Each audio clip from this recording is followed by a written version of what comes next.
अस्सलाम वालेकुम स्टूडेंट्स, कैसे हैं आप लोग। आई होप सब खैरियत से होंगे। Okay, my name is मसब and I am ACCA qualified. ठीक है, मैं यहाँ क्यों हूँ? मैं आपको मैथ्स पढ़ाने के लिए हूँ। सबसे पहली बात तो देखें, जब मैं आपके टाइम पे था ना, जब छोटा सा था, ठीक है, मेरे भी माइंड में एक चीज़ चलती थी कि यार मैथ्स सिर्फ एक सब्जेक्ट है, ये सिर्फ नंबर्स हैं, हमें आज प्रैक्टिस करने हैं, कल पेपर देना है और फारिग होकर उड़ जाना है, कोई ज़िंदगी में इसका काम नहीं है। लेकिन मैं आपको ऑनेस्टली बताऊं, आज अपनी प्रैक्टिकल लाइफ में बहुत आगे जा चुका हूं। ठीक है, मैंने बहुत सारी चीज़ें, बहुत सारे इंस्टेंसेस, बहुत सी सिचुएशंस ऐसी आई मेरे पास जिसमें मैंने नोट किया कि मैथ्स की अपनी एक हैसियत है, मतलब एक पार्ट ऑफ लाइफ जिसे कहते हैं ना, ये वो चीज़ है। फॉर एग्जाम्पल मैं एक आपसे शेयर करता हूँ। एक दफ़ा मैं शॉपिंग मॉल गया, राइट। शॉपिंग मॉल में अब एक चीज़ जज करना बहुत मुश्किल होती है कि यार मैं कितने पैसे रखे हुए हैं और किस वाले आउटलेट में जाके मैं क्या खरीदूं। मेरे साथ मेरा एक दोस्त था, ठीक है। ही वॉज लाइक, वो रैंडमली गया, उसने बोला यार ठीक है मैं ये 5,000 रुपये रख लेता हूँ और इस मॉल में, इस वाली शॉप में चला जाता हूँ और ये पैंट्स और ये शर्ट्स लेकर आ जाता हूँ। मैंने उस जगह पे क्या किया, मैंने पहले जज किया, मैंने उसकी प्राइस लिस्ट सामने लिखी होती है, टैगिंग हुई होती है, आपने नॉर्मली नोट किया होगा। मैंने वो टैगिंग नोट किया, जल्दी से दिमाग में कैलकुलेट किया, सिंपल मैंने मल्टीप्लाई और प्लस किया और कुछ नहीं किया।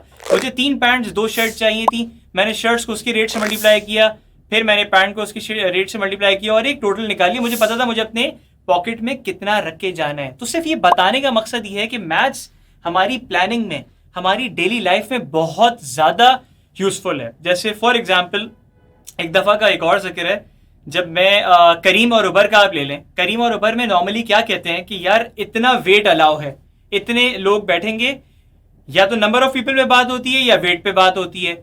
तो ये भी चीज़ कि वेट कितना टोटल मैं लेकर जा रहा हूँ अपने साथ। फॉर एग्जाम्पल मेरे साथ 3 बंदे चल रहे हैं, मेरा वेट है 75। अब मैं बोलूँ यार चलो तीनों बैठ जाते, कोई मसला नहीं, लेकिन एक बंदा जिसको ये पता है कि टोटल कैलकुलेशन चल किस तरीके से रही है, मैं किस तरह से उसको मैनेज करूँ, उसका टोटल ये कह रहा है मैं कितने लेके जा रहा हूँ, तो वो सिंपल, अगेन मैं वही बात कर रहा हूँ, आगे वाली मैथ्स की तो मैं बात भी नहीं कर रहा, मैं सिर्फ सिंपल मल्टीप्लीकेशन और प्लस की बात कर रहा हूँ, जो आपको डेली प्लानिंग में हेल्प करती है, डेली प्लानिंग जिसे कहते हैं। ठीक है, एक बात। दूसरी बात, अब एग्जाम्पल लें आप लोगों की सबसे फेवरेट, जो हर कंट्री में ऑलमोस्ट, मैं कहता हूँ हर बच्चे की, हर 90% लोगों की चीज़ फेवरेट है, एंड दैट इज क्रिकेट, जो स्पोर्ट्स हम सबको अच्छा लगता है। ठीक है, क्रिकेट में अगर मैं बात करूं, पहले जब मैं था अपने टाइम पे बहुत छोटा सा, जब मैं मैथ्स, ज़ाहिर है 1 क्लास 1 2 में हम लोग इतना ही समझ पाते थे। एक जब प्लेयर आता था, आपने नोट किया होगा कि नया प्लेयर आ रहा है, ठीक है, पिच पे, तो उसकी एक स्टैट्स दी जाती थी, उसने इतने मैचेस खेले हैं, इतने रन्स बनाए हैं, इतना एवरेज है, इतना मिनिमम है। वो आज तक मैं समझ नहीं पाया था। सिर्फ मैं नंबर ऑफ मैचेस तो समझ पाया था, वो हर कोई समझ लेता है, लेकिन ये एवरेज कैसे कैलकुलेट हो रहा है, ये किस तरह से होता है, उसका स्ट्राइक रेट कितना है, लिखा होता है ना कभी स्ट्राइक रेट की यार 175 200, ये सब चीज़ें। तो जितना अच्छी चीज़ ये है कि यार जैसे जैसे आप ज़्यादा समझते हो उतना आपका इंटरेस्ट डेवलप होता है और मज़ा आता है।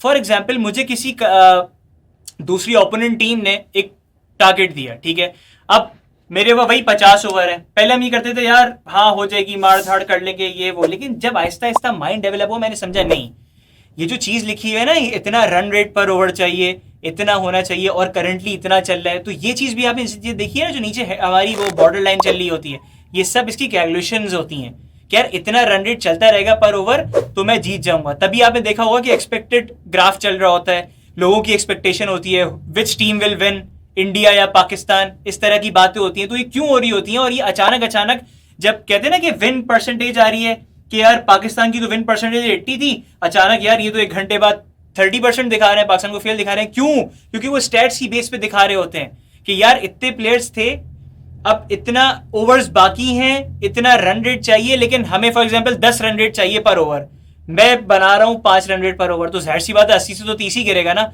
तो ये सारी जो लिंक चल रही होती है, ये सब मैथ, सारी फिगर, जहां फिगर इन्वॉल्व हो गई वहां मैथ्स इन्वॉल्व हो गई।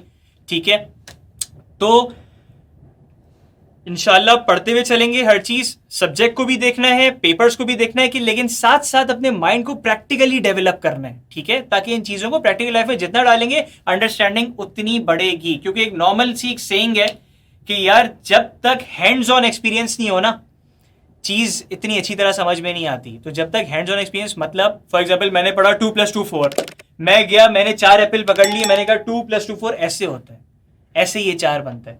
इस चीज़ को करने से और नंबर में करने से बहुत बड़ा फ़र्क होता है। जब मैं प्रैक्टिकल कोई चीज़ देखता हूँ तो डायरेक्ट यहाँ फिट होती है, और जब मैं पेपर पे लिख रहा होता हूँ होती है फिट, एक टाइम तक होती है, फिर वो वेव हो जाती है। आप एग्जामिनेशन हॉल से बाहर आते हो ना, बहुत कॉन्सेप्ट्स उड़ जाते हैं, लेकिन वो कब रिटेन होते हैं, ये एक बहुत इंपॉर्टेंट चीज़ है जो नॉर्मली हम लोग नहीं समझते।